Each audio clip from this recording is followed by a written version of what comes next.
Put that in your pipe and smoke it, daddy. The beginning of your party music marathon. And let's start it off right with a Santa Cruz omelet and a pitcher of sangria for the kids for just $10.99. Top of the hour, and it's a hot one. So if my attitude is showing, it's because I feel reanimated by the sacrifice in the air. So stick around, we got some E-Trope, Living Death, and Crucified Mortals coming up only from the new and improved Cheat Cheese Superstation 66. Jack. Oh my god, I feel like such a whore.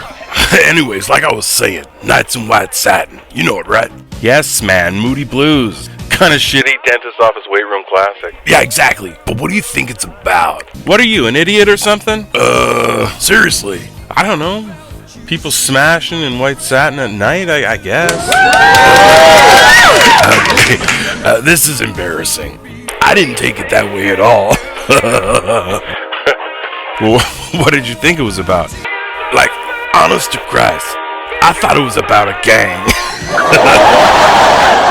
that wore those, like, white 70s satin jackets. Like the Warriors or Lords of Flatbush or Death Valley Knights or the Pink Ladies. Yeah, but the song is called Nights. It's with an N. Well, I never saw it written down, fuck. I hate to break it to you, but Death Valley Knights isn't with a K either, dickhead. What? Swear to God. So, are you done with all this sabbatical shit? I mean, you can't stay in there forever. It's depressing. Well, I got the doldrums, man. I'm in a stone cold funk. Besides, I'm thinking about quitting it all and getting my master's or some shit. Shit off. No, I'm serious. Well, then what's your thesis gonna be? I got a few ideas kicking around, but something about the effects of memory and trauma through the lens of Neil Gaiman or Laura Ingalls Wilder. Pardon the interruption, Daddy, but you're gonna have to turn down that AOR. We don't have the rights to Chris Thompson. This shit got us in trouble last time. Oh, I don't know. I think he might be charmed by the whole thing. It's not how it works, dickhead. I don't know, man. I'm just not digging this whole Cheat Cheese deal. I mean, I like the money, don't get me wrong. And like a good whore, I'm taking it. But when they said that the Halloween and Christmas special was going to be problematic, that just pissed me off. Well, it ran downhill too, brother, because I was getting all kinds of heat. Like we were just ghosting everybody. But that's it. It's in the past. But I do say we release the Halloween one anyway. Make the changes we were forced to do, and it'll be like Christmas in July, man. There's no way we can release It's a Wonderful Life. Wonderful Life Pol Pot Christmas special. Cheat Cheese were literally shit. And the tubes. They didn't like it much either, remember? Yeah, like we were being insensitive to the Khmer Rouge. What was the criticism? We were punching down. Punching down on the Khmer Rouge. It's baffling. But what I meant is release the Halloween one out of season, like Christmas in July. I mean, that's fun. It's manageable. I guess. I'm still a little salty. Yeah, well, staying in there, biting your pillow, and listening to Chris Thompson doesn't help anything. And incidentally, what would Chris, It's Not Over Till It's Over Thompson think? What about the children that look up to us? What about Lisa Gibbons? What's she gonna think? God damn it. You hear the snake on the radio, say the thing I really makes you go. Can't you see what you're doing to me? You're driving me, that's crazy. Well, I ain't gonna play Sun City, I'll tell you that. I ain't playing Sun City either, damn it. Okay, so what are we doing here today? A new restart, like a shop doing a grand reopening closeout sale. Fuck what Cheat Cheese thinks, man. Keep it simple, but ease into it. I seriously have nothing planned. Something like a What's Spinning or an album rank. What's spinning? God bless you. Thank you. What's spinning you? Well, what about NWOBHM? It's a crowd pleaser. I mean, Professor Steele did it last episode, and man, he's drowning in sniz. I mean, that's pretty good. I haven't really thrown my hat into the NWOBHM ring either. I think there's this misconception that I don't really collect it. Alright, sure, let's do it, alright? Okay, let's strike the set. Where are you going? Hold up, I gotta rock a whiz. Well, why didn't we just start after you took a leak, man? God. Alright, I guess I'll just sit here. So let me ask you something. What about British Knights? F you. You ever notice that nobody wears British Knights anymore? No. Like, I remember when New Kids on the Block and Annihilator wore them. Ottawa or Texas Annihilator. What? Ottawa, you peen? Texas Annihilator wouldn't be caught dead in British Knights. Well, British Knights? Well, I'm paranoid now. I can't take any more of your fun making. It's like a trap. but it is British. Kings and shit. And they had Merlin and the Knights Templar. So I'd be dipped in shit if it's not that. But then again, my instincts have been proven wrong. Okay, screw it. I'm going with Knights as an evening. Is that your final answer? Yes. Oh, God damn it. So you think that the sneakers are named a mildly foggy night walk on the Thames? Alright. Oh shit. Oh, God! Freak out. Why? Where are your pants? I peed on them. A little bit, but thank goodness I had a change of shirt in my locker. What, do you got 2 socks poked in there? Just one. Oh, check this out. I made this whilst on sabbatical. Smear McCheese. Oh, it's Smear McCheese, is it? Do you see a sash or a top hat? No? Maybe a Keystone Cop uniform? And a Big Mac head? You never put that together that's Officer Big Mac.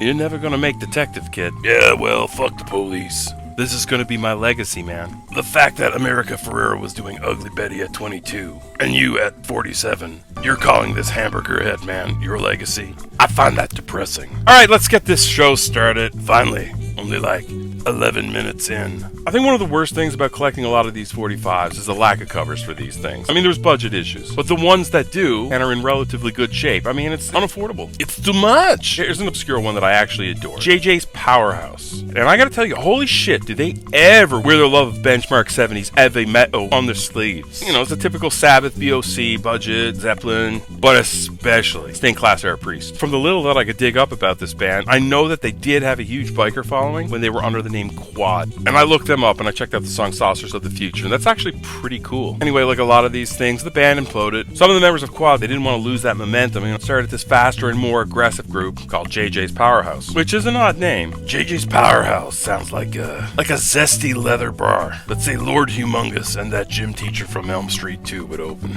Just walk away. And hit the showers, you dirt balls. But I kind of feel that 83 was arguably just too late, and the band folded. Yo, check it out. Now here's one of those examples where I don't have the cover. And the covers were just hand printed in Xerox too, so I mean I can print off a sleeve, no big deal. But I don't want to start lying to you. And besides, the ones with the cover, oh man, it's gonna cost you a few loonies, eh? But let me just say this. A lot of people shit on Lars, justifiably. Exclamation point! Mr. Tinker Fuckabout, but he's responsible for some pretty cool little projects, alright? And the new wave of British heavy metal revisited, that played a big role in educating me to a lot of this stuff. And as any collector knows, it was absolute shit for our bank accounts. I've been blessed with being old, and kind of like growing up in the golden era of the very, very young eBay. At a time when there was like a mass expulsion of metal from everybody's collection, when guys in unraveling sweaters showed up, and were tired of having fun, that made it all completely affordable. And I mean, that's where you see guys like Metal Theologian, Jurgen, and Professor Steele from Let's Talk Metal. That's where those guys killed, and are old as shit too. But I remember being zeroed in on this one like the T-1000. And again, because of the Lars comp pick, Fight with the Devil, that song alone made me realize that this was top tier NWOBHM, and I had to own it. And funny enough, when I got the Guardian Grail, I remember being super pissed that Devil wasn't on it. Like I genuinely felt ripped off and lied to. But I will say now, raise a Newcastle Brown for this beauty. And some spotted dick. Good measure. Okay, Demon Pact, eaten alive. Look at this thing. Look at it. How is this not in everybody's collection? On the strength of that stolen AD&D Monster Manual cover art alone. Oh, we have the presentation copy of the White Album. And an artesian well. Fuck you, because it's not Demon Pact. Dude, I'm going to tell you right now, I would say that directly to Paul McCartney face. Swear to God. And follow it up with a savage left for that Christmas song. Simply having a wonderful Christmas. No, let's stop singing that. We're going to get in shit. I don't give a care. I will fight him. Now you got my blood all angered up. But getting back to Demon Pact, your first instinct is going to lump them in with Venom. It's not wrong, but it's really lazy. And quite frankly, the idea of Venom even being lumped into that whole NWOBHM food group, it doesn't sit well with me. Right. I mean, nobody was doing what they were doing. It's kind of comic book, satanic smash up of Kiss pageantry with the overwhelming bare bones aggression and speed of Motorhead. I mean, dude, food group. No, we're talking liquor and tobacco and firearms classification here. Yeah, well, exactly. It feels equally lazy. But Demon Pact had that same scuzzy, sleazy aggression of Venom, but it's kind of like porno in execution. Are we talking, bulldozer levels? I don't know about that one. Almost there, but not quite. Nah, no way. But sure. One thing I'll say is that the singer, for better or for worse, sounds like a snottier, unhinged Zetro. From Exodus. No, Zetro from Malcolm in the Middle. Alright. Yes, Exodus.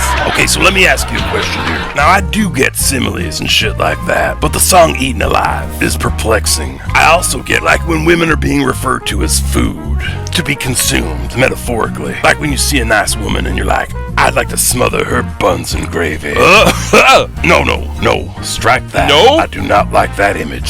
Something like, her ass is like a juicy peach. Yeah, I get it. Like her boobs are like ripe grapefruits. To be selected, to be squeezed and bagged at the market. Exactly. But I have a hunch that this song is about a cannibal stalking a hooker. Because that's what it sounds like. She's sweet, she's sour. Yeah, sure, okay, business as usual. But chewing her meat? That's wild, wild stuff. You know, I thought the exact same thing. And then I said to myself, no, that can't be it. But then you examine it a little bit more, and then it seems like kind of like a Tales from the Crypt or like a darker Twilight Zone, where there's like some ironic flip, and she turns out to be like a harpy or a succubus, and then she eats him. And then I was like, you know what? I like that. I really do. The more and more I thought about it. No, rather than two people in like a parasitic relationship consuming each other, you know? I mean, that can't be it, right? It's cannibals. It has to be. All right. Satan, kiss of death. I mean, talk about making shit tough for yourself. I mean, wasp, kiss, there's gonna be all kinds of hilarious, spooky stabs at what that stands for. But when you blatantly name your band Satan, and I'm not talking shit like Lucifer's friend, because you've got the excuse, well, that's his friend. Maybe he's alright, but he's running with the wrong crowd. It's a stage he's going through. But Satan? Like, can you imagine coming home in the early 80s and your mother's wrapping up another successful Tupperware party? There's ABBA Gold, there's wine coolers, and the scent of Virginia Slims hovering in the air. You know, you got Phil Donahue muted, making his way through yet another panel of wayward teens. And then you come home, and you're welcomed by a gaggle of semi-buzzed housewives at like a little after 3 in the afternoon. And then one of them has the balls to brazenly ask, "Oh, record shopping, will you?" That kind of nosy shit, you know? What's spinning these days? And then your sorry ass has to break out, "Satan!" in the burbs, 3 p.m.-ish. And that's it. Mom's out of the PTA. Kiss the Tupperware parties goodbye. Because Margaret's got a Satanist living in the house. And Dad's Knights of Columbus status. That's gone too. So, gone fucked up again, kid. So, like, that's big.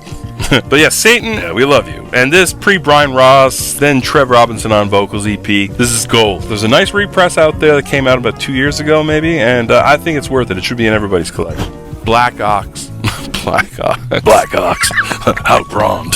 Have another drink there, buddy. Alright, take 2. Okay, you want to talk about comfort albums? Black Axe. Not the heaviest, kind of a nice blend of 70s hard rock in its DNA. Consistently good chords, alright, but with early Def Leppard charm and catchiness. Now, it's been well documented by many of my esteemed peers that a lot of these new album bands couldn't or shouldn't have released full albums. There wasn't enough gas in the tank, and an incredible amount of filler. Black Axe is not one of them. As a lot of you know, they changed their name to Wolf and then released that full-length album, Edge of the World. And I can honestly say that I play it all the way through. No skips, because it's a great good times album. You know, when you got the family over for dinner, Dad's tapping his feet. Your aunt's second husband, you know that one who constantly brags about how many pills he took at that Santana concert? He's asking about it. He digs it. And, well, Mom, she just asks you to turn it down because it's a little too rough. So it checks all the boxes. And it's fairly easy to find. And not that expensive at all, kids. Bashful Alley Running Blind, 1982. The fact that it somehow manages to wrangle head-banging, fist-pumping, and the ever-so-rare ass-shaking seamlessly without compromising anything is staggering. And I think that the band's greatest strength isn't that it has hotshot guitar work or even remotely good production or its speed and intensity. Nah, it's its earnestness. Earnestness goes to camp or saves Christmas.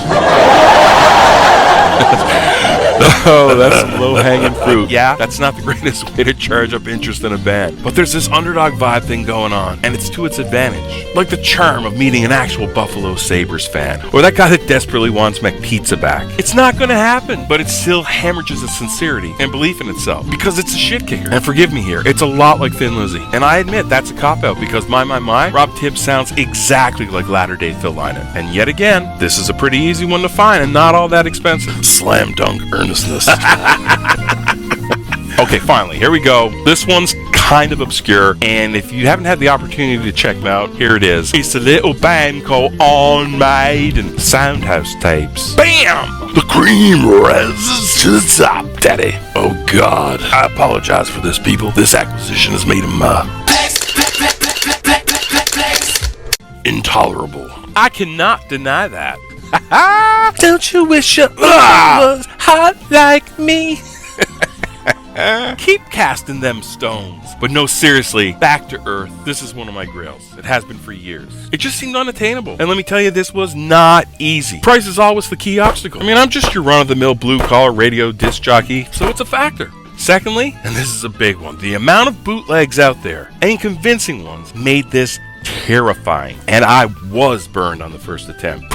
So I was an idiot too, because the price should have been my first warning. This is too good to be true. Anyways, almost a whole year, there was a huge fight, some controversy, and I eventually did get my money back. So I was a little gun shy after that. But then this one popped up, and the price point this time matched the actual value of this thing. And I did some haggling and had some very, very uncompromising discussions. Like almost X-ray levels of photos were taken. And when all the factors were checked, I bid. So this is real. And a real feather in my cap to have it in my collection. And the most important reason why? It gives me great joy to lord this over Metal Theologian. Because I know damn well he's going to get that Mark Lowry record before me. I know it! And he also has that Overdrive 45, and that stings, man. If you could see my nostrils right now, they're about to pop off my face. I can hear it in your voice, man. To the way that you're inhaling, almost hogging all the air in the room. Metal T, I'm telling you right now, you are not allowed to get this one out of spite either. This is my moment. So Aaron, listen. I'm not saying that you can't, but if you do purchase this, please wait a few months. He needs this. He just got sniped last week on the 25th anniversary Keel Hall action figure, and it's been challenging to say the least. He better not buy it. I swear to God, man. I'll put clove oil in his fish tank. I'll somehow figure out a way to give you a UTI, mother. Weird shit. And you can believe that. This is my house, my sanguinary sect of worship. But on that note, it's good to be back. Good to see you all. I love you. And remember, if you really need me, you can all go to hell.